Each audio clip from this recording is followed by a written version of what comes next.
It's December the 21st, 2020. Welcome to the Online Journalism blog. It's lovely to be back on air, if you like, after the end of the bloggers strike. That means I've got a lot to catch up on, so I'm going to skip through things. The main news is the release of Apple's iToilet, obviously. I've been playing around with my preview copy for the last week or so. It's a lovely piece of kit. It's jet black. You only have to stroke it to flush it. And it's actually got 3,000 flushes. I like to just leave mine on random, but there are some downsides. You're locked into a contract with South Staffordshire Water for the next 5 years, which can be quite expensive. It does have a tendency to freeze at quite embarrassing moments, but that aside, it really does look lovely. It redefines the idea of what a toilet should be in the 21st century. Facebook application of the week is the GDP calculator. This looks at your network of friends and works out what country's GDP they would be equivalent to. My friends, 5,200 of them, works out at the GDP of Burundi in Africa.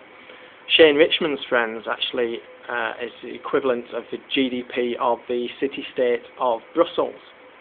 But then he does have someone in Bangalore who manages his social networks for him. I've heard that the National Union of Bloggers are debating whether to accept their first full-time print journalist into the ranks. There's a lot of entrenched debate, old-fashioned ideas about what blogging is and whether a print journalist is actually a real journalist and the problem with print journalism, all these kind of old debates really. You would have thought we'd get past all these things. But having said that, I think it's quite likely that this person is going to be accepted by the end of the week.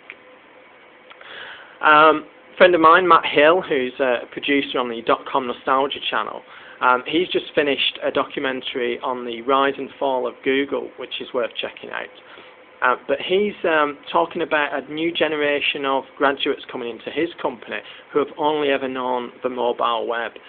He thinks this is going to signal a burst of new creativity in web applications, in mobile applications, what you might call Web 8.0.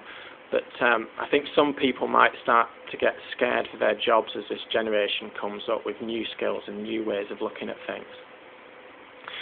Other than that, I'm off to Kenya next week for the 10th Mobile Journalism Conference, so I'll hopefully be blogging from there, and hopefully I'll see you there as well. But in the meantime, comments as always on what you're up to and things that you've heard, and Happy Christmas 2020.